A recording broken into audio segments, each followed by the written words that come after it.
Good evening. Good evening. How's it all going? It's nice of you to join us this evening. We're going to be kicking off about 7:30. So, in the meantime, what would be great is if you could, if you're watching this on your TV, grab your phones and head over, please, to slido.com. That's slido.com. And put in the event code SG Wine Tasting. It's how we do a bit of polling, we do a bit of Q&A. You can use the YouTube chat, but Slido is the very best way to engage. The more questions you ask, the slower we drink the wine, but also the more interactive this whole thing is. So it's on screen now, slido.com. Tech savvy of you out there, scan the code. Otherwise, head to slido.com and click enter the event code SG Wine Tasting. We'll be with you shortly.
Evening, everyone. Evening. Yes, a couple of minutes. We will be getting started. Just waiting for a few more to join. But as the screen said just then, we do use a polling and Q&A via a website called Slido.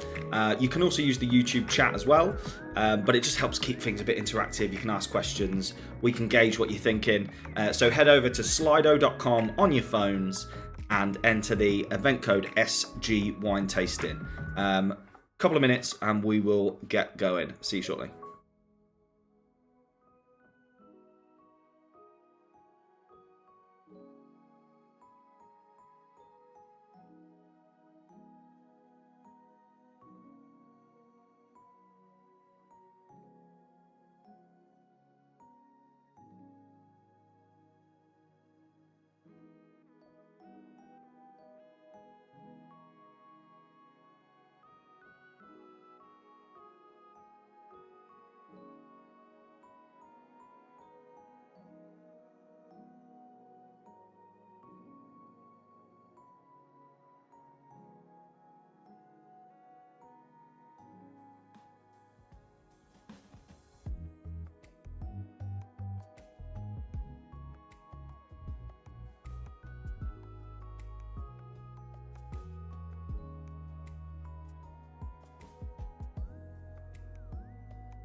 Right then, good evening everyone. How are we all doing? I'm just going to change a couple of settings here. Right, welcome to Smash Grapes Try Before You Buy monthly wine tasting. I am joined this evening, of course, by our resident wine buff, Sam himself. Sorry, I'm getting my sides confused. Here he is in the flesh / not in the virtual world. Sam, how's it going? How you feeling? What, you're on mute, I think. You're on mute. The phrase of the last 2 years. There we go. Evening all. Feeling festive. Nice. Cool. So, yeah, what wines have we got tonight? I know, because we normally have a bit of a theme. We've gone with our best of the year. That's right, yeah? Best of the year, absolutely. So we had a look back and we picked 6 wines tonight that have been, or are a reflection of some of the stuff that's sold so well on the site this year. Thank you to all of you for being such great customers over the last 12 months. So yeah, it's a best of really what's sold well, what's been our favorite, what's had the best feedback. And that's not just in the wines, but in the countries themselves, or the styles and that sort of thing. So yeah, some favorites to end the year on. Very good. Well, look, don't wait around on ceremony here. We'll talk you through everything that's going to happen. But get yourselves white wine at number 1. So you're looking for a yellow label, wine 1. Get that poured. Get it in your glass. Start having a little drink. So let's have here. What are we going to do? Okay, so this is how Slido is going to work through the evening. I'm going to trigger a series of questions. So if you've got Slido open now, as if by magic, a question should have appeared on screen, and we're just simply asking you what's your go-to when it comes to to your white wines. What is your go-to? So let's have a little look. See what you're saying. Slido.com, event code SG Wine Tasting. You can scan that QR code on screen as well if you're a bit tech savvy. Get that scanned. Otherwise, just ask a little question there. What's your favourite grape / type of wine when it comes to white? So we've got a Chardonnay on the board. Chardonnay's in there. Chardonnay straight off. Oh, interesting. Don't forget, guys, to get your red wines out of the fridge if you haven't. Don't forget to get your red wines out of the fridge. I think pretty much everybody tonight, Dan, is old favourites. People that have been plenty of times before, so they know the drill. But yeah, don't forget to take your reds out. Don't let your whites touch the back of the fridge like I did, slightly frozen, a little bit gelatinous. Right, Sauvignon Blanc, Chardonnay. We've got quite a few newbies actually as well, Sam, this week. We do have a few newbies, yeah. Okay, great. Well, in that case, welcome. This tasting hopefully is going to be something a little bit different for you. Smash Grapes tasting, it's not your average tasting. We're not going to sit around sipping and swirling and talking about Jean-Pierre in the vineyard, fondling the soil and his grapes and, you know, his dog following it across. This is about what the flavor of a wine is, why it tastes the way it does, and how we as drinkers can find the flavors we like, whether that be in the supermarket, in the restaurant, or on your favorite online wine merchant. Oh, nice variety for white wine favorites. Yeah, we've got a load coming up here. You know, we don't normally get such a spread. We don't normally get such a spread like that. Great spread. So yeah, if you are new to us, then hopefully this is going to be quite interesting and you're going to learn a little bit, not too much. We're here to drink, not learn. And if you are not, then if I repeat anything that I've said before, I'm ever so sorry, but hey, it's all useful stuff. Looking at the whites that you guys are talking about here, then Chardonnay, Rioja, white Rioja. White Rioja, by the way, is made from a grape called Viura or Macabeo. It's got two different names, whether you're in a Catalan part of Spain or not. Albarino, fantastic white wine. Really enjoy what Albarino from northern Spain. What else? We've got Pinot Grigio, we know well, Sauvignon Blanc, Gewürztraminer, nice. Verdeo is a Spanish white wine, very similar in style to Sauvignon Blanc. Like the Spanish Sauvignon. Chablis, the person who put Chablis is made from Chardonnay, and it's from the north. But yeah, great, nice variety. Vinha Verde, oh, some of our favorites, Vinha Verde, absolutely love a Vinha Verde, blend of Portuguese grapes made in northern Italy in the region called Vinha Verde. Cool climate, northern part of the country, and that essentially is kind of what all of our favorites here on this little map have got in common. We all do not love a nice, crisp, refreshing white wine, clean and crisp and refreshing. We're not into as much those big, juicy, bold white wines that you find from places like Australia. We are really into at the moment, certainly in the UK anyway, crisp and refreshing. And how do we get a crisp and refreshing white wine? We'll get it from acidity. Acidity is what makes a white wine nice and refreshing and crisp, like your favorite gin and tonic or a cloudy lemonade. Acidity is what leaves the mouth asking for more. And so for acidity to stay in the grape, we need to stay in a cool climate, or a cooler climate anyway, because as the weather gets hotter in a winemaking country, the acidity in the grapes as they sit out on the vine in the sun comes down and the sugar goes up. So pretty much everything that you guys have put up does well in a cooler climate. So wine number one, this is a varietal that was not on that map. And nobody is mentioned, and quite rightly so. It's a very, very obscure native grape variety. What do I mean by native? I mean basically just asked everyone what they're tasting as well. So if you've got Slido open, just have a little swig, have a little swirl, see what you're getting. We've got some peaches coming in. Peaches. So it's a native grape variety, meaning it only comes from this country and nowhere else. It's an unusual country, an unusual region, but it's a country we have championed all year at Smash Grapes. We absolutely love this country for making wine. They've been making wine for just as long as the French. They've got a long heritage of winemaking, a real class act when it comes to winemaking. And this particular winemaker is an Englishman, actually, and he's married into the country, started a very, very small winemaking business out there, and it has grown and grown and grown. And it's a pretty serious operation now. They're not small fry by any means. If you've been here before, you probably know who we're talking about. If you're new, well, then you are drinking a Romanian wine. Romania, fantastic region for winemaking. It's very, very similar to central northern France in terms of weather. The difference between Romania and other winemaking countries, which makes it so fantastically consistent for winemaking, is that it's almost entirely landlocked. And there's only a little bit of coast in Romania, and it's coast that means changeable weather. If you're by the seaside, the weather can change far more quickly than in a landlocked area, and it's weather that influences flavor, as I was talking about at the beginning. All of the wine growing regions are actually right at the other side of Romania. So melon, pear, peaches, slight fizz. If you're getting a slight fizz on your white wine, you're thinking, what's going on here? That is just acidity. That's the acidity being so high, like a lemon sherbet, gives you a little tingle on the tongue. The grape then, is Fetiesca Regala. Fetiesca Regala, and it's a Romanian native grape variety, white grape, super high acid, pears, peaches for sure, melon for sure. You guys have got it right there. And it's got like a little bit of a floweriness to it as well, I think.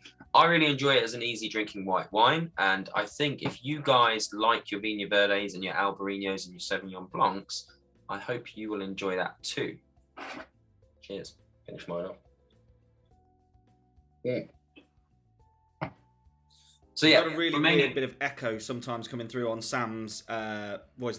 It's fine. It just means that when we're both speaking, I have to keep muting one of us. So just don't panic, anyone. Don't panic. I am aware there has been an occasional echo, but I'm on it. So cool. There you go. There's all the info up on there. I think everything that's going on in the tasting, we all agree with. Within Slido as well, folks, you can ask questions. So there is a Q&A piece. Feel free to ask them anonymously. Feel free to pop your name in. But I have absolutely no issue with interrupting Sam as we go through this evening to ask any questions. Obviously, what generally happens here is we start off with questions about the wine. We get 4 or 5 glasses in, and suddenly, we're answering questions about life.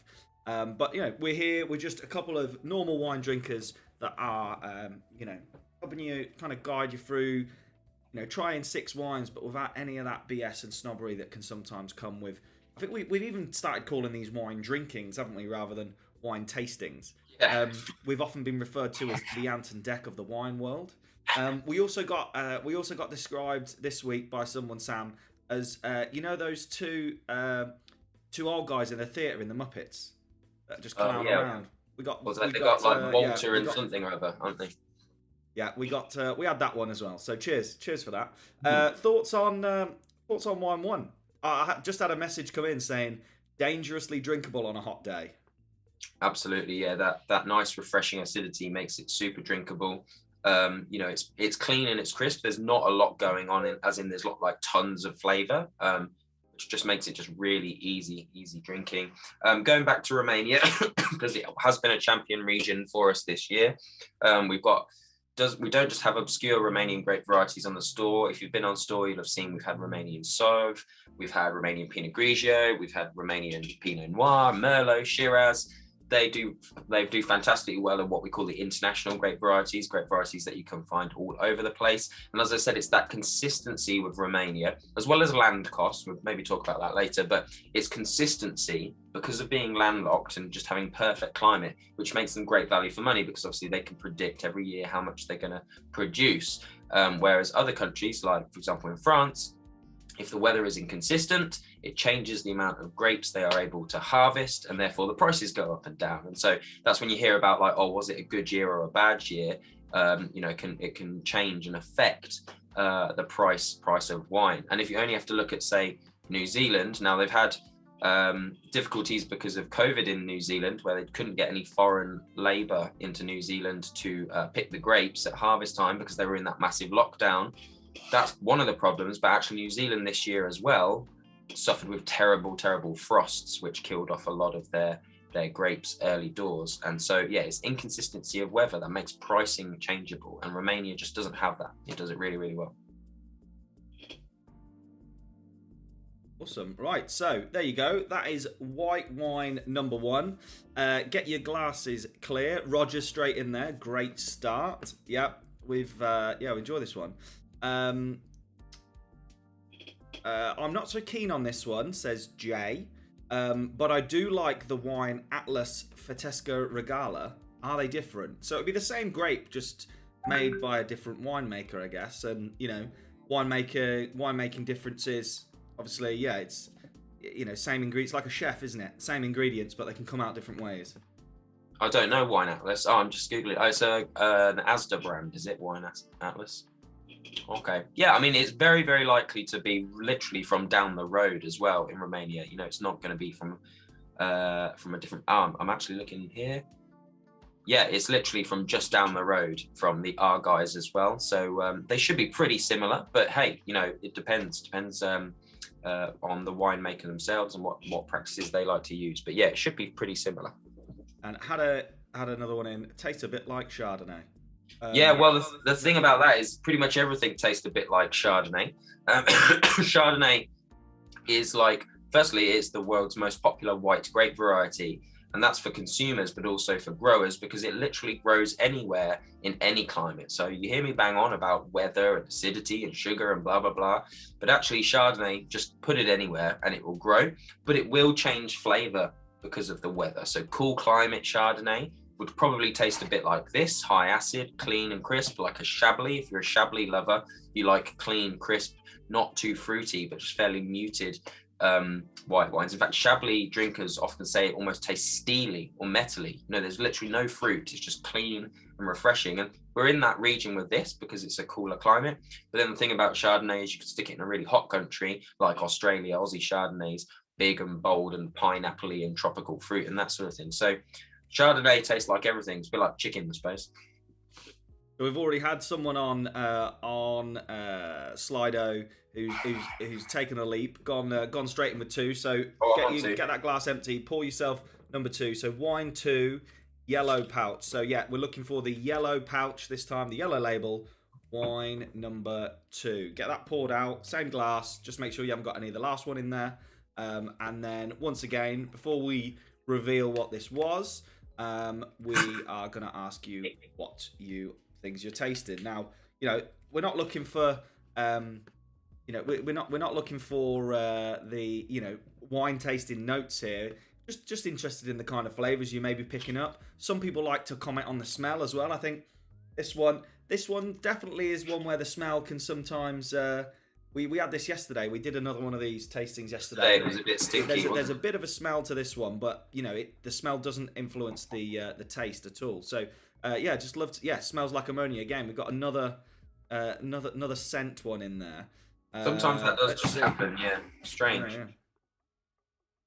Smells like ammonia. Yeah, so have a little smell and then have a little drink. See what you get. We've got already had a comment in that seems a bit more fruity. I think that's a fair shout. So Sam, right, come on then. What are we looking at here then? Okay, before I tell you what it is and where it's from. Oh, I'm glad somebody said toast. That's almost as if it was on purpose. Lovely. So before I talk about what it is and where it's from, we talk about weather and climate and how hot or cold a country is will reflect how much acidity or sugar is in a white wine. And the acidity high acid ones are clean and crisp, and then the higher sugar ones are more bold and big and fruity and juicy.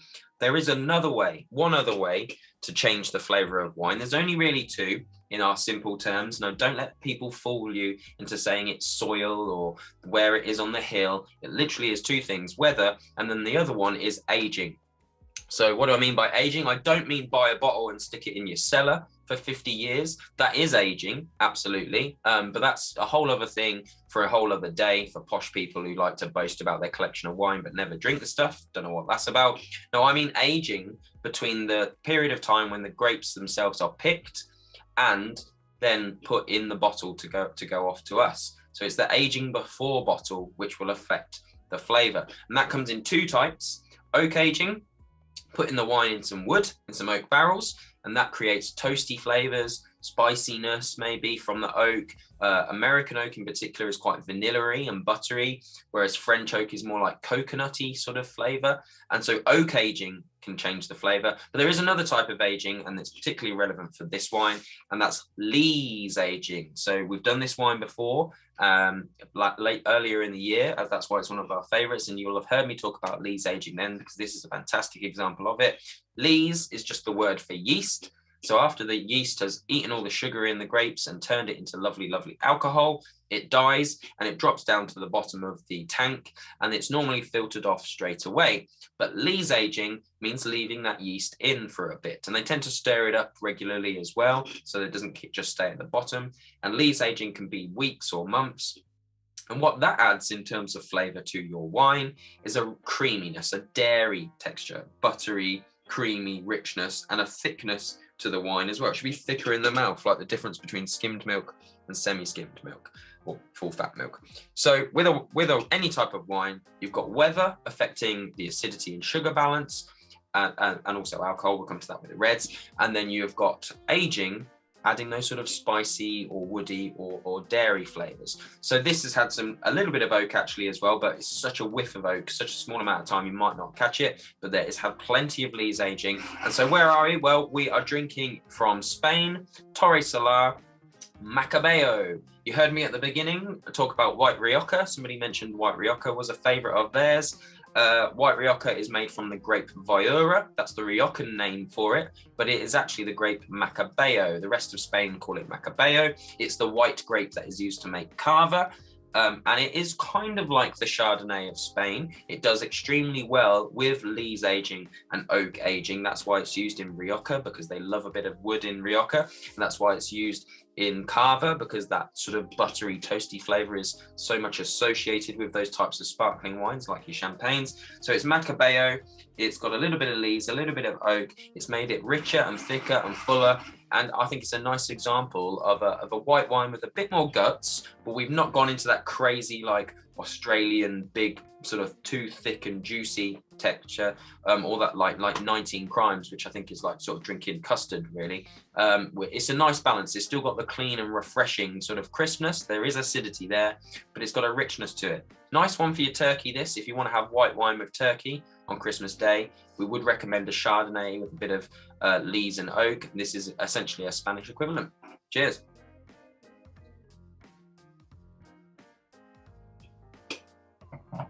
Messages in the chat there. Diane, volume, FYI. Yeah, I think we fixed that. Rebecca Hutchinson. Heck. Not sure what that means, but hey, send another message and we'll sort it out. But yeah, so there you go. That was white wine number 2. What are your thoughts? Get involved either in the Slido chat. You can get involved on the YouTube chat as well. You know, keep the questions coming. We will try and take about 15 minutes-ish of wine. Give you a little break between the whites and the reds. If you don't ask questions, that ends up becoming about 10 minutes. And so we just flew through the first two. I was just checking my watch. Oh, Christ. We got through them a bit quick, didn't we?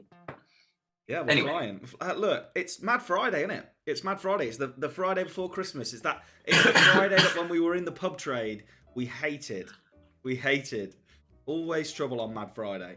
But yeah, maybe that's why. Maybe we just want to get the drink down the neck. Look, get wine 2 done, dusted, sorted. You will then be moving on to the pink label this time. The pink label, which is wine 3, the pink one. Wine number 3. Get 2 out of your glasses and poured 3 out. So I'm just going to launch the poll again. Let me just see, where are we? What are you tasting? Right, going to ask you again what kind of things you're tasting here. Now this is for wine number 3. Get it poured out, and yeah, let's see what you're thinking. Excuse me.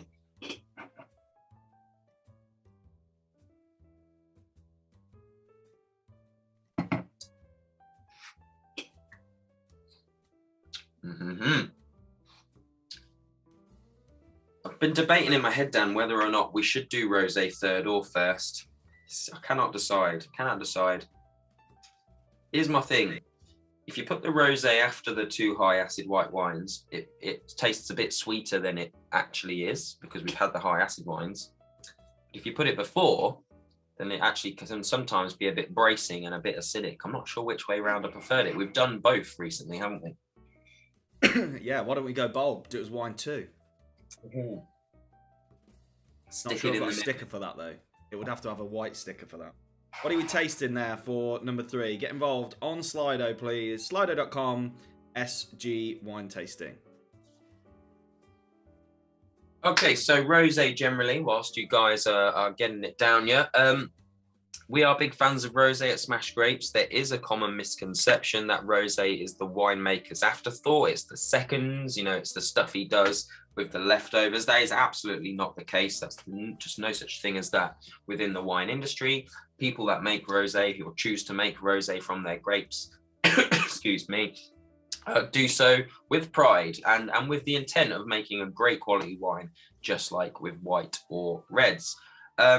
How is rosé made? It's still sometimes a mystery to people. Well, basically, all color in wine comes from the skins, and all juice in a grape comes from is clear. So it doesn't matter whether it's a red grape or a white or a green grape, I suppose. The juice is always running clear.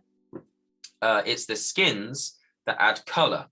And so basically with a red wine, the skins are left in for a very, very long time to dye the wine red, and that also adds bitterness and tannin that we associate with red wine. That's all comes from the skins. With rosé, it's just a little bit of skin contact, sometimes just hours, sometimes a couple of days, maybe a week. No, probably wouldn't even stretch to a week, hours and days to make a rosé turn pink. When you talk about blush rosés, that's generally like where it's just in hours, you know, they're super pale pink. And so you also get some of those red fruit flavors, and that's why we taste things like strawberry or raspberry and that sort of thing. At the moment, just like with our white wines, clean and crisp and high acidity is very, very trendy, very, very popular. Oh, hello. Surely strawberry involved. Yeah, this one is super strawberry. Like, it's just that flavor is there. And when I tell you the grape, I'll explain why. But super popular at the moment is wines from the area. Provence rosé, super, super trendy, quite expensive. You got brands like Whispering Angel doing really well. Mirabelle, Kylie's got a rosé out that's super posh and overpriced. They're generally those ones in the funky bottles, and they're generally the more expensive rosés, pretty much always the more expensive rosés at the supermarket. Well, newsflash, Provence rosé. Provence is just a place, just a region, expensive place and region. You cost a fortune to live there, but the grapes that go into making Provence rosé are the same grapes that go into making lots and lots of different rosés, especially in France, just down the road. For this rosé, we're in the Languedoc, which is literally just down the road from Provence. It's not too far at all. And the grape for all Provence rosé, and for this rosé in front of you this evening, is Grenache. Grenache, or Grenache as it's known in Spain, grows everywhere in the south of France and in the northern central Spain. Is essentially the Mediterranean grape variety. Grenache reds are super nice, really tasty. Grenache is the main red grape you find in Côte d'Aron, which is actually just up the road from Provence. And it's a nice red, rich fruit grape, which is why you're getting that strawberry flavor, more red fruits than say dark black fruits. And yeah, it's got a slight spiciness, like a spicy sort of like baking spice, like, you know, if you had made a crumble or something like that and you put some cinnamon in, slight spiciness, lots of rich strawberry fruit, and it's just super nice in the summer. But it's also a really good all-rounder. We're big champions of, say, using rosé when you've got spicy or Asian food being served, or or if you've got like a buffet on and there's just so many different flavors going on because you just got everything. It'd be too difficult to find a white or a red to match. Fizz or rosé, fantastic for that sort of thing. Yeah, so don't pay for Provence rosé, please. Don't pay for Provence rosé. It is a madness, more so than Bordeaux or Burgundy, who actually, you know, have long history of making high quality wine. Provence is all about that sort of Saint-Tropez style, but the grapes are just the same from right down the road. Look for Grenache. Chris on the YouTube chat hits it right. Provence is a state of mind. Yeah. Yeah, I get that. Okay. So a couple of questions on YouTube chat this time. Roger says, hearing a lot more about wine in cans. Good, bad, indifferent? What are our thoughts on wine in cans, Sam? When you said wine in cans, I thought you meant the place in the south of France then. I was like, oh, I didn't know they were making wine in cans. But in cans, yes. Trying some at the moment, actually. We're trying some, we're sampling some, see which ones we think might be good for the store. There's absolutely nothing wrong with wine in cans on principle anyway. It's just a receptacle to put the wine in. It's actually probably better in terms of quality because there's no light getting in through the can as opposed to in a bottle. Light strike is a real thing that it gives the wine a sort of sulfury, like stinky egg sort of taste if you get light strike in wines. So don't leave your bottle of wine like on the kitchen ledge, like by the window or anything like that, because it will get light strike. Often I see this a lot back in my old job, restaurants that display wine in like a window or near a window, and they get daylight, and then after 3 months they then try to serve that wine. Light strike is not a good thing. So anyway, yeah, cans stop light getting into it. Perfectly good. They're super better for the environment because they're lighter, and glass is pretty heavy and it's easier to ship. It's just finding the right ones. Like some of the canned wines are a little bit more style over substance. They've sort of gone, let's make, get a fairly average, not particularly great quality mass-produced wine and stick it in a trendy looking can and charge a fortune for it because they're not cheap. So I'd be wary of that. We are trying different brands to find the ones that work for us, and you'll know as soon as we do. We'll stick them in the store. Chris, who said Provence was a state of mind, said that the rosé tasted better from the bag. Yeah, straight up. Just bang a straw in, Chris. Go for it. Jason asked, what are sulfites? Good question. So here's the shocking fact, brace yourself. There are 120 chemicals that can legally be put into wine without being put on the bottle. So they don't have to be labeled on the bottle. Those chemicals are generally two types: acid chemicals and sugar chemicals. And why would they put those in? Well, good winemaking is done out in the vineyard. It's done naturally out there in the weather, growing. It's made by farmers who are talented and know how long to leave their crop out for to get the best use of the weather. They then bring the grapes in and squeeze them, and the work's done. It makes good wine on its own. Bad winemaking from big corporations that are just looking to have huge harvests with minimal labor, they won't do it in the field. They'll just let the grapes hang out there till the same time every single year, bring them in, and then they'll go, oh, juice this year hasn't got very much acid, not great. Or the juice this year hasn't got very much sugar, not great. And in go the powdered chemicals, powdered sugar and powdered acid. And me and Dan have found from sort of trying those different types of wines that those are the things that give you the thick head. Fake sugars and fake acidity give you that horrible thick head the next day. What are sulfites? Well, sulfites are the chemical that have to be labeled by law, and that's because they're an allergen. Some people are actually genuinely allergic to them, like peanuts and stuff like that. But most of us, 99% of us, aren't. And they are the thing that stops oxygen making wine go off. So without them, we wouldn't have wine in this country. It just wouldn't be able to make it from wherever it's grown to us without going off in the bottle. So they are essential for us to drink wine that is tasty. Unless you're one of the very few people that are allergic to them, they are perfectly fine for you. It's the other stuff that you've got to be wary of with those big brands. And this kind of ties into Mallory's question as well, as is organic wine better? Does it help hangovers? Well, kind of like Sam just said, there are like 120 permitted chemicals that don't need labeled. So there's not a great way to know whether your wine contains those chemicals or not. You can buy from someone like us who actually knows where the wine's produced, and we work with people that, take care in their wine production, so you can be pretty assured that the wines we're selling aren't packed with chemical.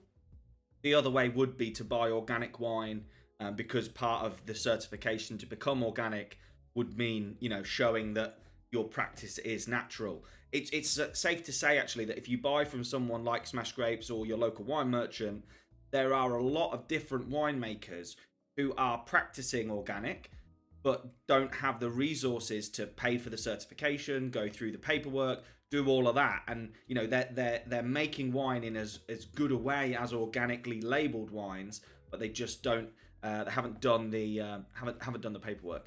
Alistair asked, and I completely forgot we said this last time, about getting that PX sherry available. Yes, we can get that online over the weekend. Get it ordered. Yeah, Sam's got some there. Get it ordered over the weekend. We'll list it tomorrow, and we should be able to get it to you before Christmas. So we'll get that on over the weekend, Alistair. No problem. I was just hoping to keep it all for myself. Yeah, Sam was like, yeah, we better get 10, 12 cases of that sherry in, and then no intention of listing it at all. Right, really quick one before we move on. Liking the rosé more than I expected to. Liam and Anna, 2 was their favourite, 3 was a little bit sweet. We were just debating that as to whether the order that we do them makes them seem sweet, because when we did it as wine 1 a couple of weeks ago on a private event, and it was quite sharp, and people commented how sharp it was. So by doing it third, it's made it seem more sweet. Is rosé more of a summer wine? Absolutely not. Rosé every day. Like Sam said, great for food. Great if you're having a bit of spice. Little, you know, we do love a little rhyme, don't we? More heat, more sweet. But if you're having something with a little bit of spice to it, Asian flavors, maybe you're having, you know, nothing ridiculous, you know, like a phal or a vindaloo, but you know, you're having a curry or something like that. Rosé, a little bit of sweetness that maybe if you're drinking right now, you're thinking, a bit sweet for me. Try that when you're having something with spice, and it'll be a completely different experience. You know, you can't go wrong there. So yeah, definitely not a summer wine. Rosé all the time. And a lot of questions about cheese. If you can, Sam, wines 1, 2, and 3. What cheese would we be pairing with them? Oh, okay. The Fetiesca, so high acid, fairly neutral. Basically, any high acid white wine like Sauvignon Blanc or Pinot Grigio or that Fetiesca goes really, really well with all the raw milk cheeses like feta and mozzarella, and also goat's cheese as well. So those white cheeses, think like all the cheeses that are just super white, goes really well because they are all high acid as well, because they're raw milk cheeses. The acidity in the milk is still there, so they pair up really nicely. I know a lot of people aren't into goat's cheese, but Sauvignon Blanc and goat's cheese, amazing. So yeah, think white cheeses for that high acid white wine. For the bigger white wines, for your chunkier guys like that Macabeo wine number 2, or a nice big rich Chardonnay with oak, think richer cheeses. So like a cheddar, nice mature cheddar, something that's buttery in flavour. I'm trying to think of a nice buttery cheese. Like your red Leicesters and your Gloucesters and stuff like that, where they're almost like a deeper yellow or orange colour. They've got a buttery flavour to them, and the buttery flavour from those Chardonnay or Macabeo in wine 2's case would go really, really nicely. Rosé and cheese, tricky. I would say, like, you know, you get those like herb rolled cheeses or flavoured cheese. Now, I'm not a big fan of flavoured cheeses. I hate this. So we're going to my dad's for Christmas, and somebody else in the family has said, I'll bring the cheese. And I'm not happy because I know they're going to bring all those cheeses that are like with cranberry inside or with onions inside. I just want my cheese to be cheese. But actually, if you like Mexicana and a rosé, what with a bit of spice? Not into a Mexicana. It's fine on a burger, no problem with it. But on my cheese board, I want proper cheese, not like novelty cheese. But however, if you are into those sorts of things, and they must be pretty popular, a rosé would go quite well with those.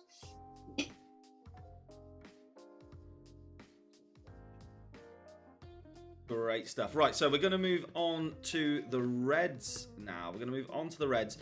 Before we do, I just want to give you a very quick little rundown on how the wine tokens side of things works for tonight. So we've got a few newbies, so always worth doing this. And to be fair, I was going through before and adding all the wine tokens onto everyone's accounts, and you have seriously let. God, hang on.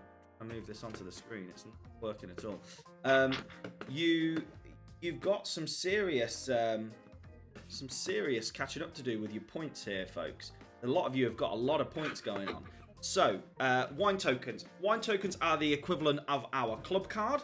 Every time you spend with us, when you like us on Facebook, when you you can refer your friends, you earn wine tokens, and they are the currency that we use here on Smash Grapes. So, for taking part tonight, for every pack you bought, you have received £10 worth of wine tokens. So you can go onto the store after the event's finished, and you can claim a £10 voucher and go on and spend that towards some of the wines we've had tonight, or just some other stuff to stock up for Christmas. My plea to you this month, in comparison to other months, is obviously we have Christmas coming up. Christmas is coming up. Mallory wants us to slow down. She's run out of wine glasses. Only need 2.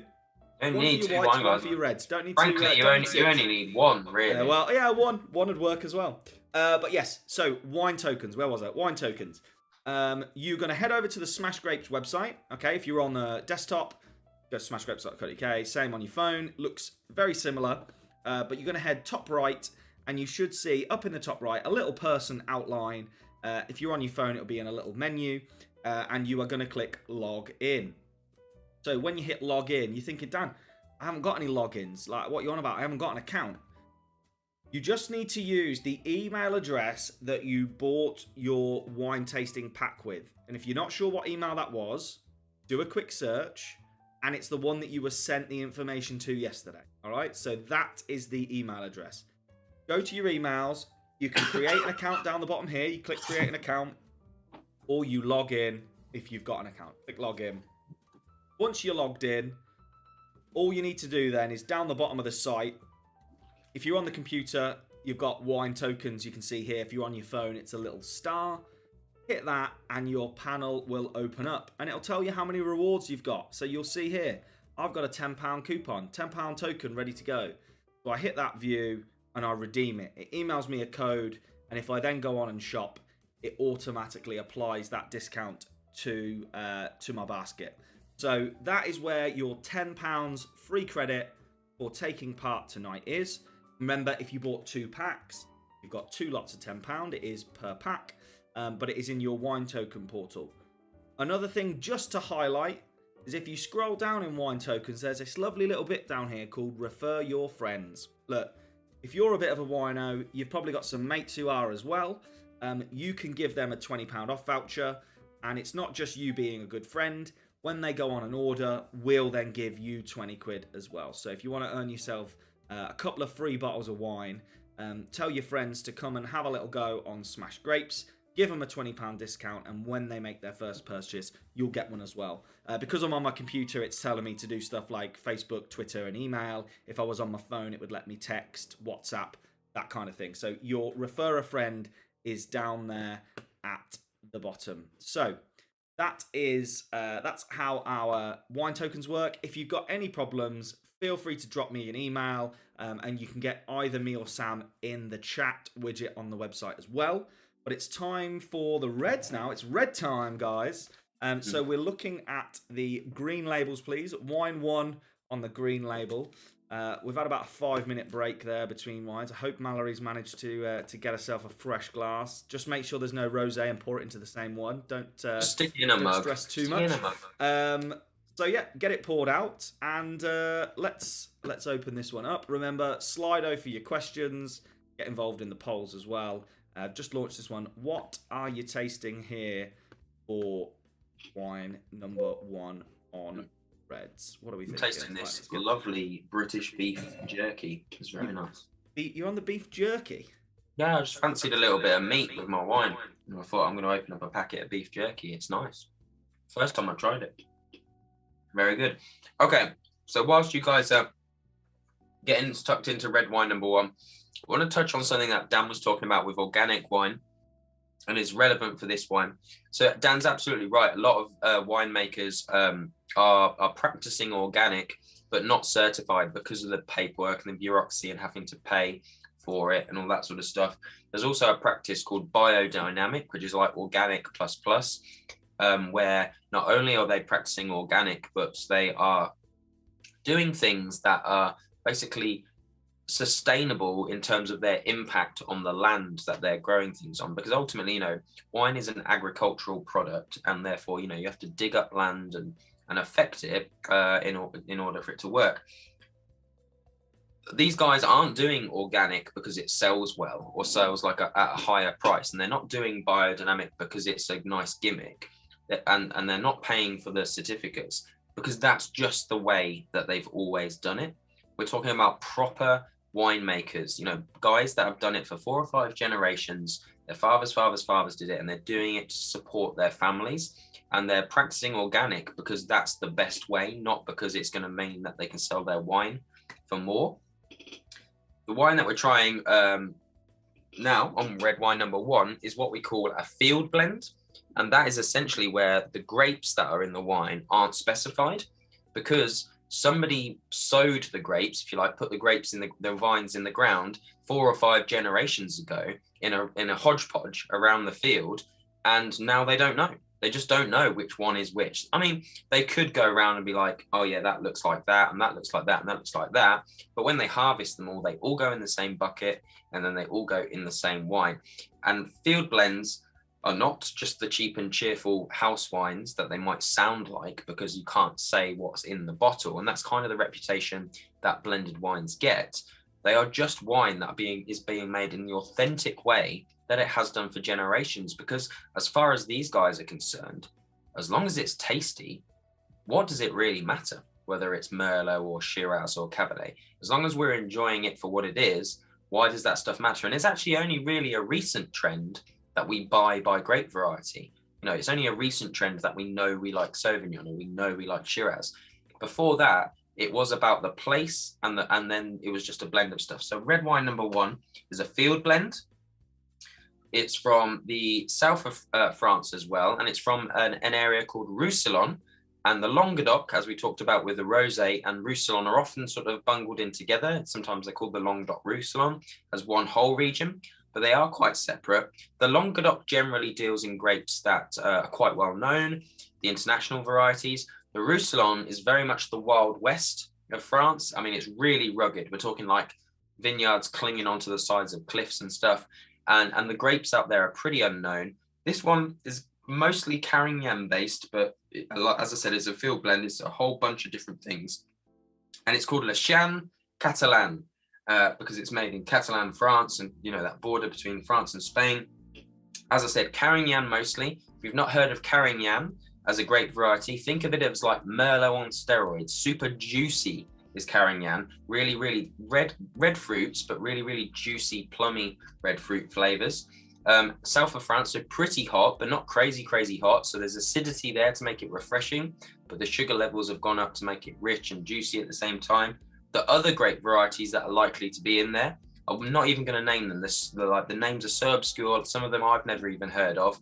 But going back to this idea of field blends wines, we have a lot of French field blends. We have a lot of Spanish field blends on the store, which we would just highly recommend getting into. They do offer tremendous value for money because currently the trend is buy grape variety. I like Shiraz, I like Malbec. So at the moment they offer you crazy value for money because they are the cheaper end, but they are so good, they're so tasty. These are people that have been making wine purely for a tasty drink for generations, and we absolutely love them. So check out all of our field blends. Cheers. Message just come through on Slido. Can you drink red wine cold? I'm guessing some of you either took them out late, or obviously, you know, you've been storing them in the rooms without heating, and, you know, maybe you are drinking this one a little bit chilled. Red wine cold, Sam, what are we saying? Yeah, absolutely. So, excuse me, that was a really big bit of beef jerky. Chilling any wine, whether it be white, red, or rosé, does mute the flavors slightly. In white wine and rosé, that works quite well because it mutes the sugary flavors and becomes crisp and refreshing.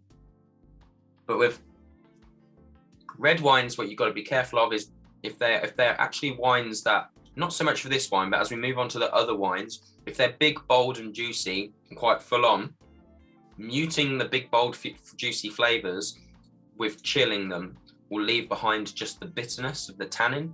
So chilling those big, heavy, like don't chill an Argentinian Malbec or a Côte de Rhône or, you know, something like that, or an Australian Shiraz. The fruit will go away because you've muted it with the chilling, and all that will be left is the bitterness. However, the lighter style red wines, Pinot Noir, maybe a cool climate Merlot, like a Merlot from a colder country, absolutely, you can get away with chilling them because they've got quite high acidity still, like the white wines and rosés, and they can be quite pleasant, quite refreshing. Absolutely. Very nice, very nice. Right, so get red wine number 1 drunk and out of your glasses, please. Head yourself back over to Slido. I'm just going to ask that same question that we did for the whites, really, as to what's your kind of go-to style when it comes to a red grape. So remember, you're hitting slido.com. You're going to use the event code SGWineTasting if you aren't already on it. But yeah, just really keen to see what is your favourite grape or type of red wine. I mean, straight in there with a Malbec. We knew that was coming. Got a Pinot Noir, nice. So yeah, get those fired in. It's always good for us to just a gauge really, because we've got a nice variety of red wines coming at you tonight. Rioja, our old friend, is always up there. So yeah, get those thrown in and see those build up over the next couple of minutes. But get red wine number 1 out of your glasses, please. Rioja's getting bigger as more and more people are saying big Rioja fan. I mean, do you know what? Malbec and Rioja staying top. But to think we're a couple of, do you know what? Oh, hang on. Oof. We've had a Carmenere. We've had Rioja. Someone's had a couple of Riojas, I think. Rioja. So Rioja, guys, I talked about white Rioja being made from that grape Viura, Macabeo. Red Rioja. So Rioja is just a place. It's just a region. In fact, it's a very small place in the context of France. Very small region.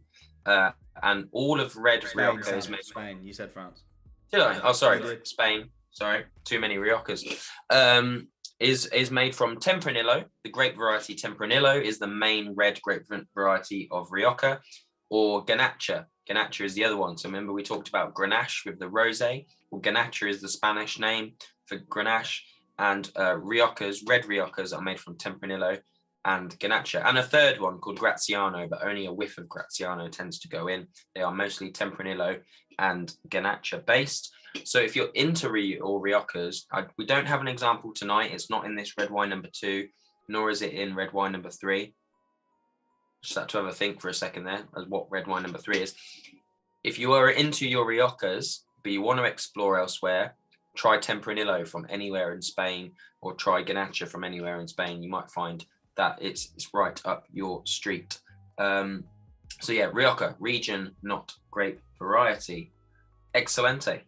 Cool. Right. So get that one. Start having a little drink there of wine number 2. Mallory said, "What is the name of this wine/bottle?" In a few minutes, I'll show you all of the wines, where you can see them all, where the names are, and don't worry as well. Tomorrow, as we're now about to hit 5 glasses of wine deep, we will email you the list of wines so that you have them all on record. What I would say to you, please, is that if you fancy ordering any of your wines using your wine tokens, and you're wanting your wine to arrive before Christmas, get your wine order in this weekend. That will mean on Monday at lunchtime I can sort out a collection, and Parcel Force will be able to deliver it to you on Tuesday or potentially Wednesday. Obviously, most of us that are ordering things online will know that the courier network is extremely busy. So giving us a bit more time and ordering by Monday will help us make sure you get your wines ready for Crimbo Day. Right, Sam, so number 2, we're getting this one, get this one in the glass. Let's have a look. We haven't asked everyone what they're tasting. This is one where we definitely need to know. So while I launch this poll, another question's just come in. Is it true that you should store wine on its side? Let's just come in. Should you store wine on its side? And also, there's a lot of love out there for the popcorns. You got different snacks this month. We were trying out different things, and we've had a lot of love for the blue cheese and the goat's cheese popcorns. Yeah, so I think we might have to make sure those are somewhat of a staple in our boxes. So, Sam, wine on its side. Sorry, I digress because I'm talking about snacks and I'm letting you chew on your beef jerky. What we saying about storing wine on its side? Yeah, so wine on its side is a thing. Absolutely, that's why wine racks are the way they are. It's all to do with cork. Wine on its side, nothing else. So a cork, and like an old-fashioned cork as well, not like a rubber cork or the new material, but an old-fashioned cork only works if it's always in contact with the wine. Basically, if it's allowed to dry out because it's not in contact with some of the juice, then it will shrink, and then air can get in, and then the wine will go off. And that's what corked wine is where the cork has failed because it's dried out, shrunk, and air has got in, wine goes off. So that is why bottles are generally stored on their side, so that the wine is in contact with the cork. It stays moist at the end. You always see the end is slightly stained and doesn't dry out, keeps the wine fresh. Obviously, we live in a world now of either synthetic corks, rubber corks, and various other bits, and of course the screw cap, the great old screw cap. The point of the cap of a bottle of wine, whether it be made from natural cork, rubber cork, or screw cap, is just to keep wine fresh. No other reason for it. That's why screw cap really is a winner, and everybody's moving to it. And if people are holding on to the idea of old-fashioned corks, it's purely for nostalgia and heritage and nothing else whatsoever. This is just about keeping wine fresh. So with your screw caps and your synthetic corks, storing on the side, it isn't needed at all. I suppose if you think about it, in a wine rack, storing wine on the side means you could probably store more wine in one place. So from practical reason, it sounds like a good idea. But yeah, on its side is all to do with juice being in contact with the cork. And then one we'll pick it up in a minute, because let's get on with wine too. But a question about decanting and I suppose breathing. We'll come on to that one in a minute. Let's go wine two. What are we on here? I think Matt and Hol are out there with us tonight, so I'm sure they're very happy with this one. But what are we doing? What are we doing here for wine number two? Okay, wine number two gives me opportunity to tell one of my favorite wine stories. I'll do it as quickly as I can. I don't want to bore you. I know I like to waffle on, but basically, South America, Chile for this wine. When the conquistadors went over to Chile and took over their grapes, the Spanish took over their grapes to South America. They took with them generally Spanish and French varieties, because that's what dominated at the time. We're talking back in the 1800s here. They took over those grape varieties. They looked at the weather in Chile and thought, lovely, we can grow wine here. Let's set up camp. And they started growing those wines, and things were going pretty damn good. Over in the rest of Europe, something terrible happened. A bacterial bug called Phylloxera came along. It actually came back from America, Phylloxera, a tiny little beetle that really enjoyed munching on vines. It munched them and killed them. And actually, as a result, Europe and wine-growing countries like France and Spain were put into poverty. People starved to death because their livelihood, making wine, was completely destroyed by this tiny, tiny little beetle. And as a result, many, many grape varieties died and disappeared and became extinct as a result of Phylloxera. Back over in Chile, things are going really, really sexy. They're making fantastic wine. Everybody loves it. And in particular, Chilean Merlot is just like absolutely flying. People are like, I do not remember Merlot being this good. This is so amazing. They're absolutely enjoying it. And then as we move into the 20th century and the 21st century, New World wine became a staple of us as a UK consumer. We were also blown away. But also what came with the 21st century was DNA testing. And we started to DNA test grape varieties to find out what their history was, make sure that they were what we thought they were. And as a result, we discovered that this new, sexy, amazing Chilean Merlot that everybody was talking about was actually not Merlot at all. And it was a long disappeared grape variety called Carmenere. Carmenere was born in Bordeaux. It was a Bordeaux French wine. Bordeaux's were generally a blend of Merlot, real Merlot, Cabernet Sauvignon, Cabernet Franc, and Carmenere. But it was a pain in the ass to grow Carmenere. It was very finicky. It died really easily. It died out in Phylloxera super quick and has basically just become redundant. But over in Chile, it had a new lease of life and was producing these rich, juicy, plummy, little bit of spice red wines that people absolutely loved. And as a result, Carmenere in Chile has grown from strength to strength to strength, even though in France, it's all but gone. And that is what you are drinking tonight, guys. Red wine number two is a Chilean Carmenere. Love this wine. I'm not a big Merlot fan myself. I find Merlot to be a bit medium. You know, it's sort of middle of the road. It's nice, but it's not got a lot going on. And I just think Carmenere is a fantastic example of a red wine that is not too big and bold. It's not going to like punch your face off like a big Aussie Shiraz, but it's not light either like Pinot Noir. It does sit in the middle, but it's interesting. It's got loads of flavor, excuse me, rich plummy flavor. And one of the key things that sort of gives away Carmenere is like a peppery, and when I say peppery, I mean like green peppers, like what you might put in your fajitas, sort of green flavor, green spicy flavor, which means it also, as a red wine, does quite well with spicy food. I like Carmenere on fajita night. I think the two go together really nicely. Hope you enjoy it too. Story over.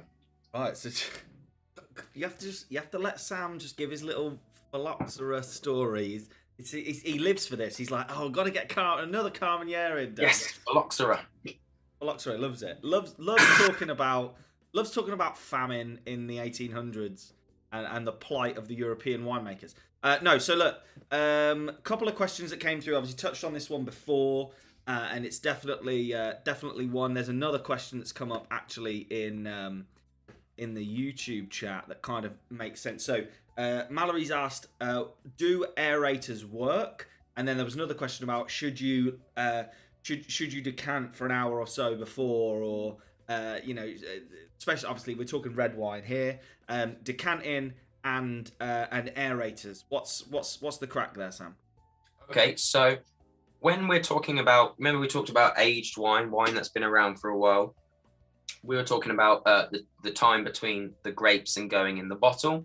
That's one thing. But also with older wines that are actually went into the bottle maybe a few years ago. And a good example of that might be, for example, Reserva and Gran Reserva wines from Spain. So for example, if you have a Reserva or Gran Reserva Rioja from Spain, they'll be left in the bottle for a few years as well. So at the moment, if you popped into the supermarket and looked for a Reserva Rioja, maybe it'll be a 2016 or 2017, perhaps. And it's when it's spent time in the bottle, what can happen is the flavors can die down. They can be a bit muted. They can be a bit sort of duller. And it's the introduction of air which brings those flavors out, the introduction of oxygen. And that's where this whole idea of decanting and aerating and all those sort of things comes from. So for older wines, it is a good idea. If it says 2020 on the bottle, don't worry about it. Get it in the glass and get it drunk. But for those older wines, it is necessary. However, there are a few sort of caveats for that. Taking off the lid and popping it on the side, the cork or whatever, it's going to do nothing. Think about how much air can get into that like narrow space at the top of the bottle, and then how much of the wine that air is going to be touching. It's going to be touching, the size of a 10p piece amount of wine. So that's not doing anything. So the idea of letting a wine breathe by taking the cork or cap off, it's not doing anything. Don't let anyone fool you into that. However, getting air into the wine also doesn't need to be something snobby and complicated, like a big old expensive decanter like that one there. It doesn't need to be that. You don't need to pay for expensive decanters. All you need to do is let as much of the wine touch air as possible. And that could be as simple as pouring the whole bottle into a Pimm's jug or a water jug. And then when me and Dan go to tastings, what we do is we pour it into a jug and then we pour the jug back into the bottle. And that process alone, the pouring process, has made sure that all of the wine has touched some air. And that will bring the wine to life. It doesn't need so much as time, but actually just most of the wine going through air. And Dan, you make use of your aerator. That does the same thing, doesn't it? You stick the aerator in the top of the bottle, and it just makes sure that the wine itself, as it comes out of the bottle, spirals round and touches air before it hits into the glass. And that's basically it's just like a really vigorous pour. And it's like if you're pouring a glass for yourself. Don't pour it dead slowly to not get any glug in. Turn the bottle upside down and let it glug into your glass. A, you're going to pour yourself a larger glass, and but B, that glug will force some air through it, and will just bring your red wine slightly to life. Right, before we move on to wine 3, because keep these questions flowing. They're coming in now. This is what we like. We've all had a few wines. We're all friends. Let's keep these going. Legs. This came up yesterday. Legs. What are legs?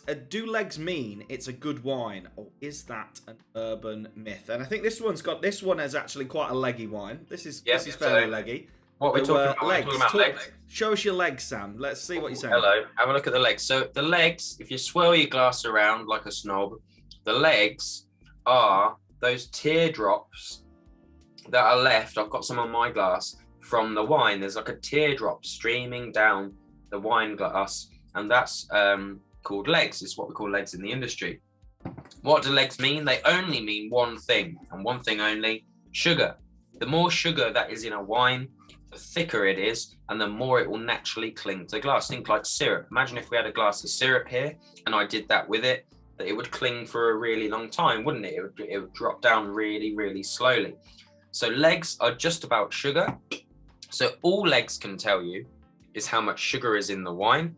Now, with dessert wines aside, which are really rich and syrupy, or a port or something, or this sherry, push them to one side. But with normal wines like white wines and red wines, that is going to indicate to you before you've stuck it in your mouth whether it's a cool climate or hot climate, from the stuff we've talked about, whether it's high acid or high sugar. So yeah, your cooler climate Sauvignon Blanc, not a lot of legs. Big Aussie Chardonnay, bit more legs.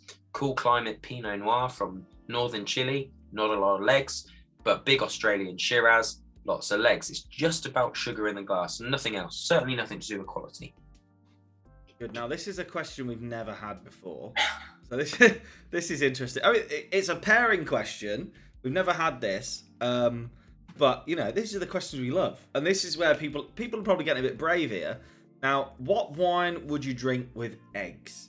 Is what's just come in. Now, so in my head, I'm going to maybe you're having a bit of brunch. You're having some poached eggs on toast or something. It could be a full English. Who knows? But if you're having some eggs or an omelette or something, what wine would you drink with eggs? So the rule in the world of wine in the industry is, if you don't know, and I really fucking don't know, go for sparkling. That is the rule. Sparkling wine is not just for celebrations. It is a fantastic drink to pair with pretty much anything. I mean, let's face it, we're all familiar with the bottomless brunch. There's a reason why it's great. It's not just about getting pissed. Fizz goes with everything.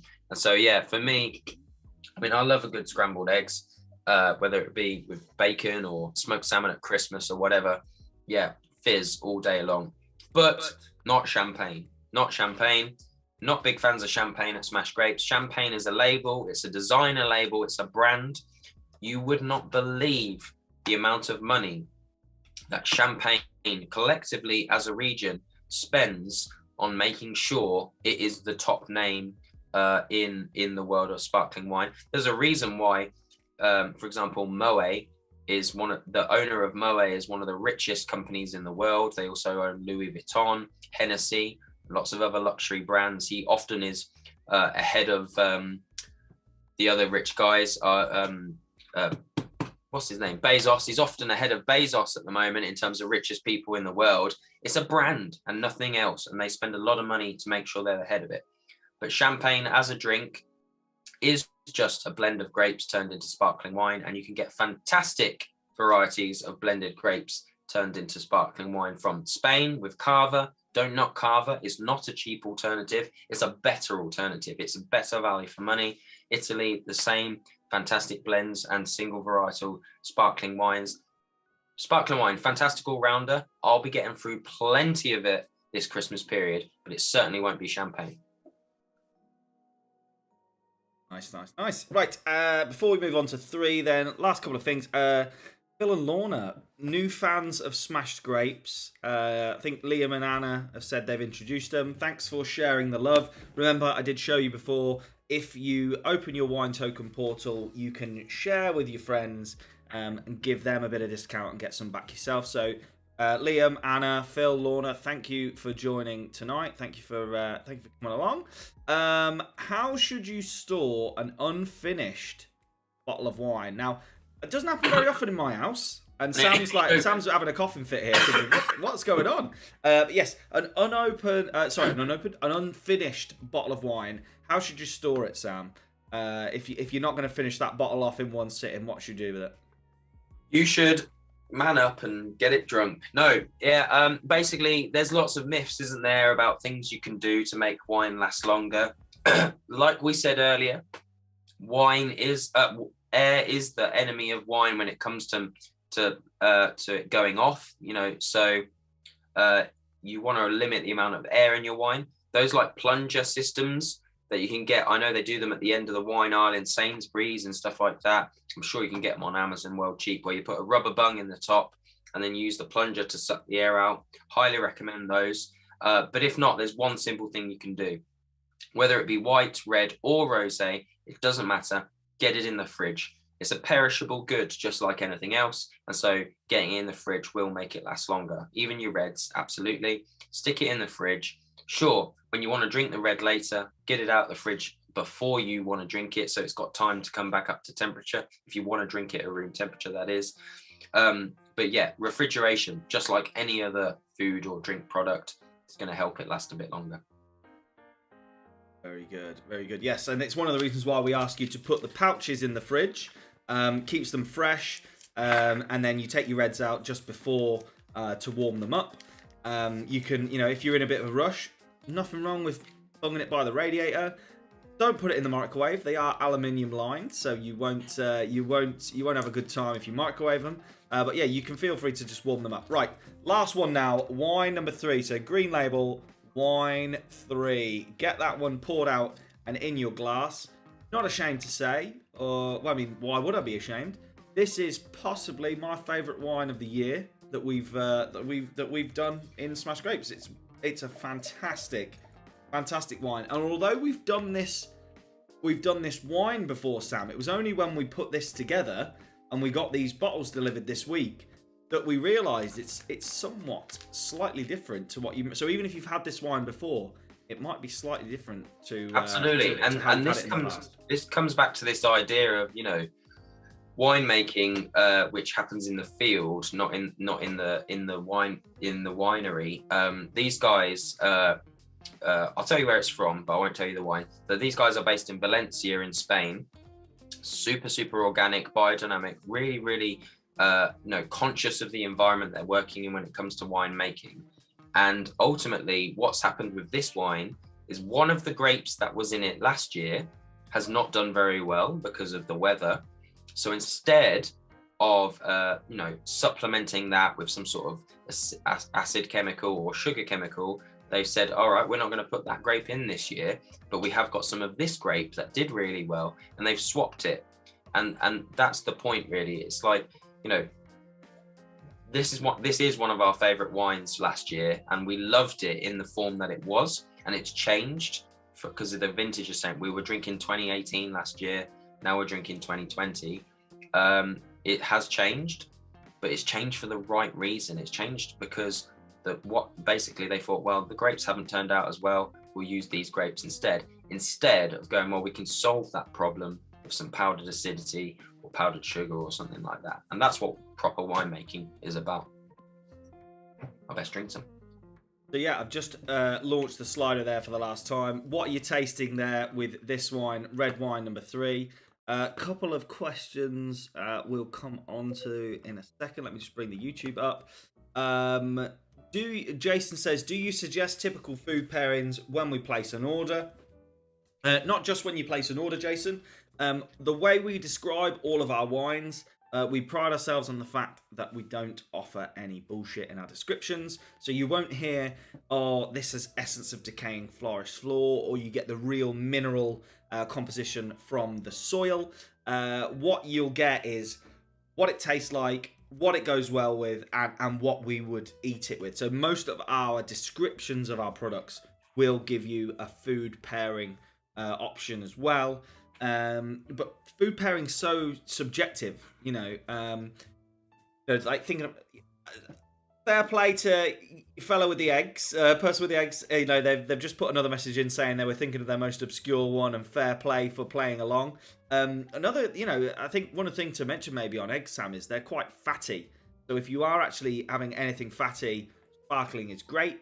High acid. Yeah, high acid. So yeah, like a high acid white wine as well. Great, cuts through fat. It's one of the reasons why if you're a bit of a fan of a MasterChef episode like we are in this house, you'll see when they talk about fatty foods, they often want something pickled. They want that acid to cut through it, nice and clean. So yeah, nice high acid and egg goes well. So a lot of stuff flying in here. What have we got? What have we got coming in, Sam? We've got, let's have a look. Smoky, sour, blackcurrant, tasting great, deliciousness. Slightly lighter we're getting. I think it's all subjective. I mean, it's a fair shout. So yeah, where are we, and what are we looking at here for our red wine number 3, Sam? Okay, so before I tell you what it is, going back to what Dan was talking about, how we describe our wines, we also categorize our wines very differently on Smash Grapes. We categorize them by where we think they'd be best used for. So if we think a wine is great for cozying up with on the sofa, it goes in the Netflix don't spill category. We like to categorize our wines for where we think they're best suited for real life drinking. We also categorize them by if you like, or if you love, sorry. So if you love Sauvignon Blanc, click here. You'll see a load of wines that aren't necessarily Sauvignon Blanc, but I'm sure you'll enjoy. This Christmas, what we did is also put on some festive favorite if you like. So if you like Rioja, have a look at these. If you like Bordeaux, claret, super popular at Christmas, check out these. And if you like Burgundy, you know, the region in France, again, super popular at Christmas, check out these. And the reason behind that is the same as the reason that we talked about with the Provence Rosé right back at the beginning, is that actually a place like Provence, is essentially, it's just a region making wine from a grape that actually you're very, very likely to find elsewhere. And without the sort of the famousness or the heritage and stuff, you can get much better value for money. This wine is another example of that, and we love doing it with reds because actually when it comes to red wine, places like Bordeaux and Burgundy, and in particular also Côte de Rhône, I'm sure you guys have heard of Côte de Rhône, they command a higher price for their wine based on reputation, not what's in the glass, but reputation. Often that reputation, unfortunately, is paid for with a nice brown envelope. We were doing a private tasting last night and somebody talked about wine in the movies, didn't they?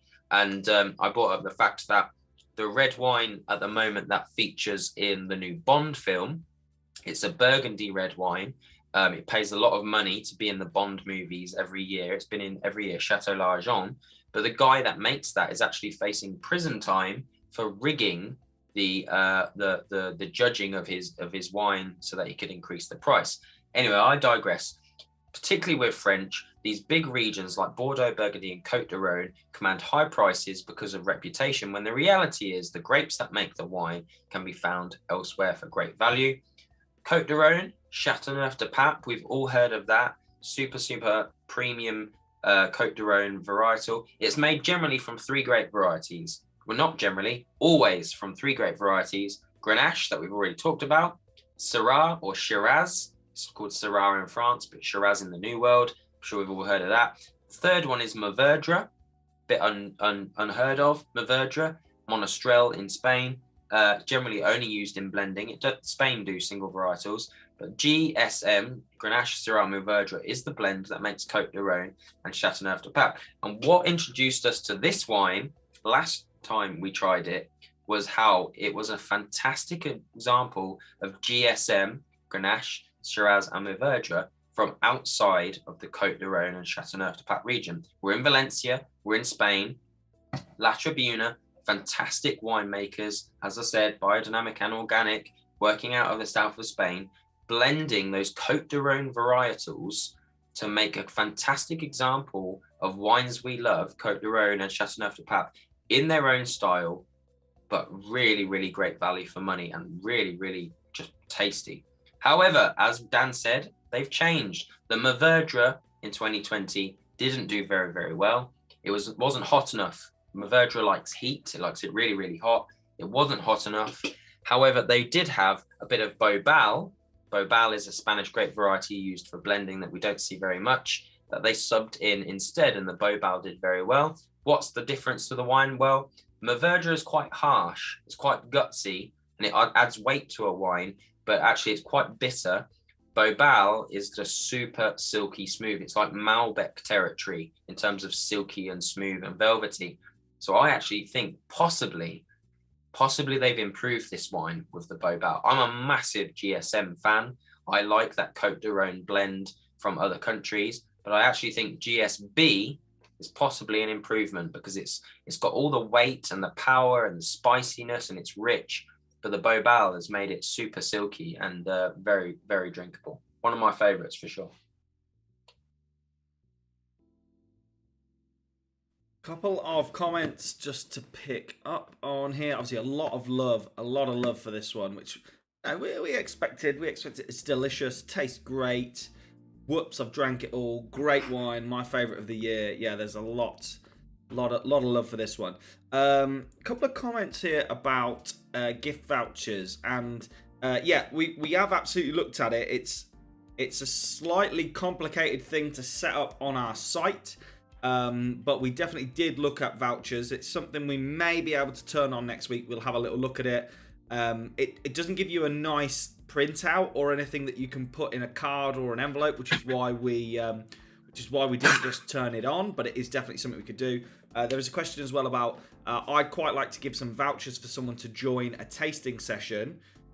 Basically, we only sell our tastings at the moment. We only sell them by the month.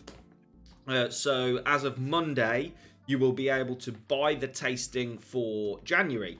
So if you're looking to buy that for someone as a gift, all you need to do is put their delivery information in the shipping section. So you put their address down, and we'll send it straight to them. And you can write whatever you want in their card. You can do a little printout.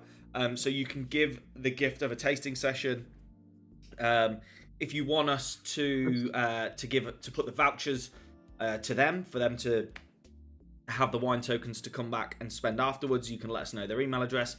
Or if you just want to keep the vouchers for yourself and use it for your own wine purchasing, that is fine as well.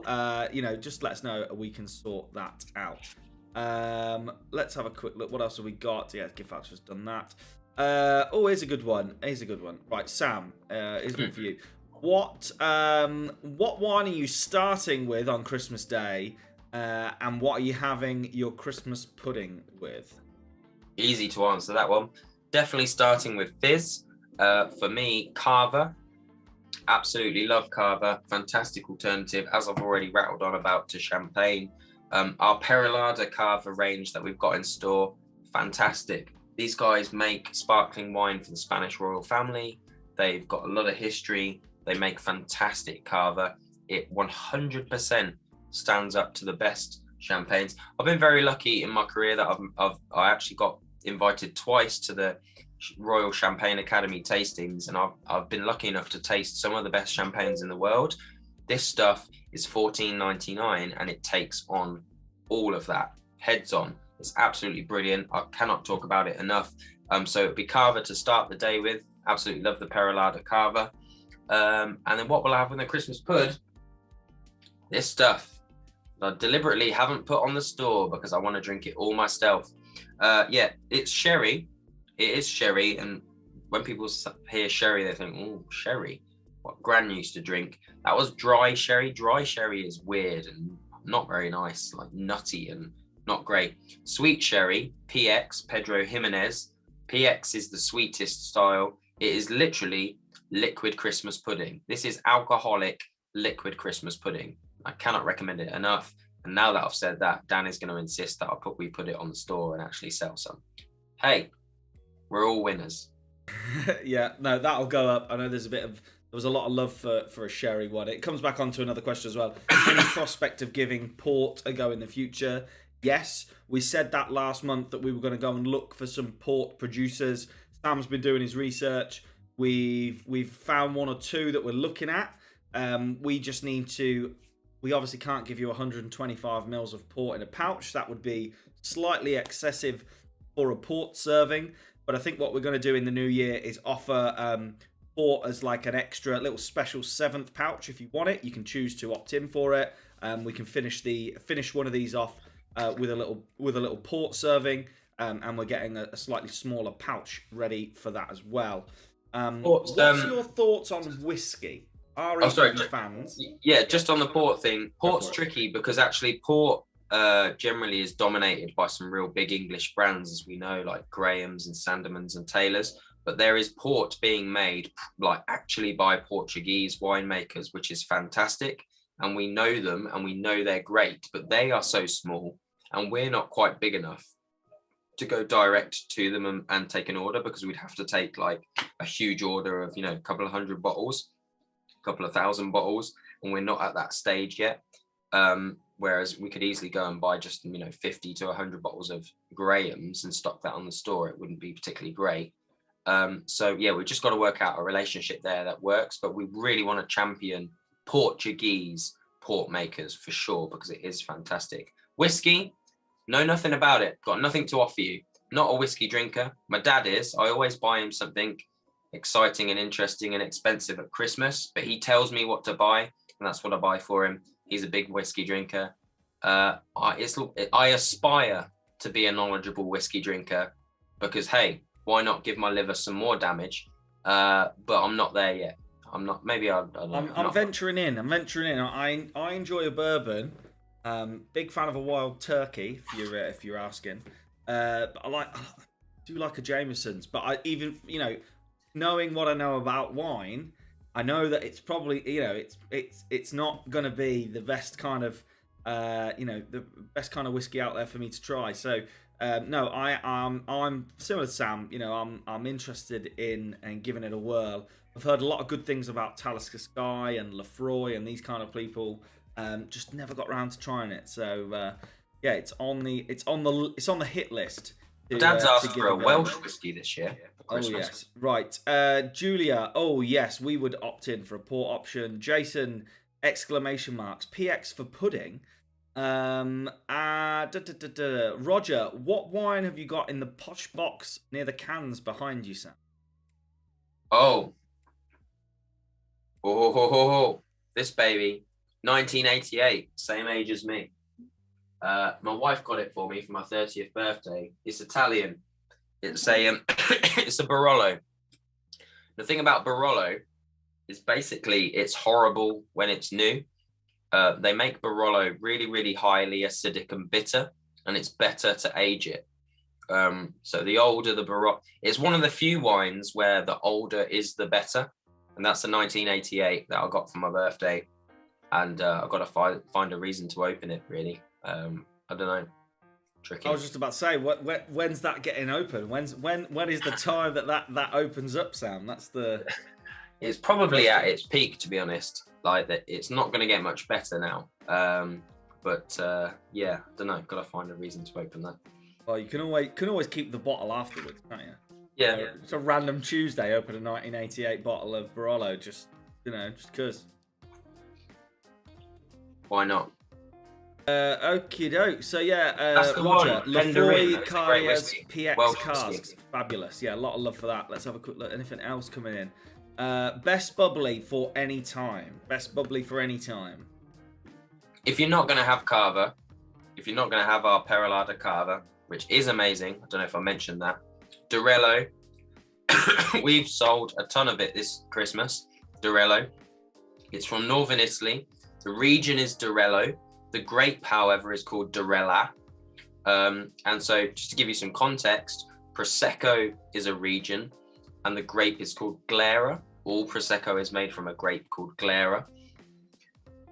Prosecco, unfortunately, as a region, has become dominated by mass production and big corporations. It doesn't matter how much the supermarkets dress up and bottle up Prosecco. It is a mass-produced product. It's not particularly great. And I just find that, we're paying more and more for Prosecco when the quality is not going up. If anything, it's going down. And so if you want an Italian sparkler that is great quality, great value for money, Durello, it's the sparkling wine that the Italians keep from themselves. They don't export very much of it at all. They export a shit ton of Prosecco, but they keep Durello for themselves. And there's a reason for that. And we've got some, and I encourage you to buy it. I think we've got plenty left, haven't we, Dan, to see us through till Christmas? Yeah, it's honestly it's one of the first kind of wines that I've struggled to keep in stock. Between that and the La Tribuna that we tried for Wine 3, I order as much as I think we're going to need before our next delivery, and suddenly someone comes on and orders 12 bottles, or we get a restaurant that turns around and goes, oh yeah, send me 100. I've been ordering Durella in 100 bottles at a time, and I can't keep it in. It is flying out. It is a fantastic sparkling. I think most people who have been on the Prosecco train for the last couple of years have realised that as it gets cheaper, the quality is just not there at all. Expensive stuff though. If you go to Sainsbury's now and pay tenner for prosecco, it's not good. It is really not good. And you're seeing a lot of £10 proseccos. We're seeing a lot of them, and I think they're trying to get people to trade up, but it's still not great. Honestly, give our Durella a try. You'll never drink prosecco again. How long before a 1988 wine spoils? Not long. I'll give you the honest truth about that. When I saw that this wine was for sale, I bought one for myself without asking my missus, and she bought one as well for my birthday. So I had two, and I opened the one that I bought, and it was spoiled, went down the drain. It wasn't expensive, by the way. It wasn't crazy money, but it went down the drain. It had gone off, and that is the risk. That is the risk you run with an aging wine, and that's why, like, if you buy an aging wine at the restaurant, the prices is massively inflated because the fact that they might have to bin one and find you another one. So this one could be fucked as well. To be honest with you, it could be absolute vinegar, which would be a real shame to buy two and both of them be no good. But as I said, I didn't pay a fortune for it. But yeah, the first one I bought, honest truth, I bought one for myself. My wife bought. We didn't know that we both bought one, and the first one I bought was knackered. So fingers crossed. Well, but to answer the question properly, for a red, about 20 to 30 years is like, that's the top of the curve. Yeah. Well, we better get that open soon. Sam. Yeah. Better get it open soon. Better get it gone. And if you want to help us get it gone, and you've enjoyed tonight and you've not seen, we are doing a bit of a crowdfund at the moment. You've got about a week left. If you want to get involved and have a little investment in Smash Grapes, you can do anything from £10 upwards. And if you think you're going to go on to order some wine from us next year, it may be worth your while investing, because as an investor, you not only own shares in the business, but you do get a bit of discount as well. So if you think you're going to spend a bit of money with us in the next 12 months, go to our website, hit the invest button. You can have a little look at our pitch and what we're doing, but you will save yourself some money as well. We offer you a discount as an investor, as a shareholder in the business. So yeah, maybe that might give us a cause to open that 88. Who knows? But and also, we are guys, you don't have to crowdfund on the 24th of December.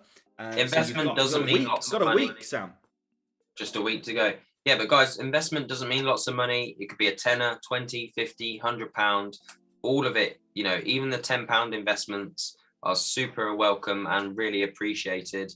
Every little helps, as the big supermarket says. So don't feel like you've got to go and drop loads of money to be part of the game. A tenner will do it, and it will still get you some sort of discount for the rest of the year. So it's worth doing. Yeah, absolutely. We're on a mission to democratize the world of wine, and what a better way to do that than go to the crowd and open, investment to the non-silver spoons, and so that everyone can come with us on the journey and own a grape in the bunch, part of the pack. Who knows what, a mill in the bottle, whatever an analogy you want to draw from it. Will the sherry be going live tonight? Probably not. We're 6 wines deep, and it does take a little while to get a product live. We will include it in the email tomorrow, though, that goes out with the products. How about that? That's the compromise we'll make there.